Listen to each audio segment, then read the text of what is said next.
I never planned on feeding the birds, but it ended up changing my entire life. It started one random day at a hardware store. I wasn't looking for anything in particular, I was just running errands. Then I saw this little bird feeder sitting on the shelf, and next to it was a bag of seed. And that bag of seed had some pretty beautiful birds on it. And there was just something about it, and it pulled me in. I can't even describe it. Maybe it reminded me of my dad standing by the window when I was a kid, pouring seed into the feeder and watching the birds gather, and typically just ending up getting squirrels anyways. That memory came back in an instant, so I bought it. Before I even saw a single bird, I was completely hooked to the idea of bird feeding. The idea of attracting wildlife to my own yard just felt right, and I hung the feeder, poured the seed, and waited.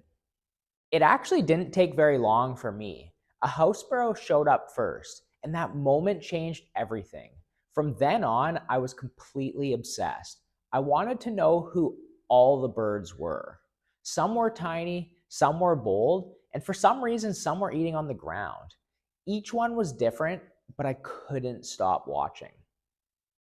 Every new bird felt like a small discovery.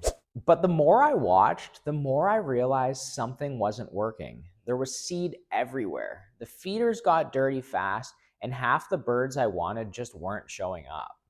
At first, I figured maybe it was just my yard, but it wasn't the birds, it was my setup, and I didn't know what I didn't know. So I started digging, learning, experimenting, and what I found out completely changed my understanding of bird feeding.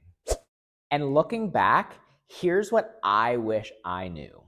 Number one, not all birdseed is created equal. Most of what I started with was filler seed. Birds don't even eat it. It made a mess and it wasted money.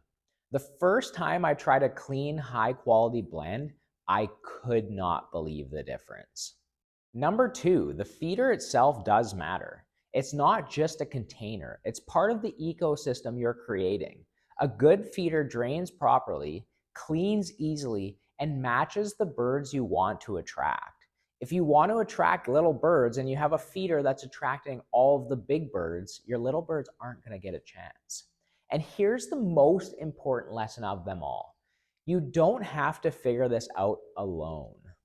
I spent months of trial and error before I realized there are people who dedicate their lives to this, people who already know what works and what doesn't.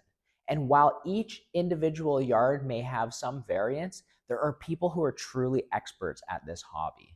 And once I started learning from the experts, the people who understood bird behavior, feeder design, seed quality, everything changed for me.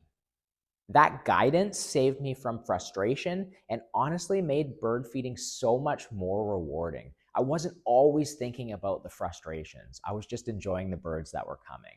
And that's exactly why I opened my store. Because once I experienced how incredible it felt to finally get it right, I knew I wanted to help others feel that too.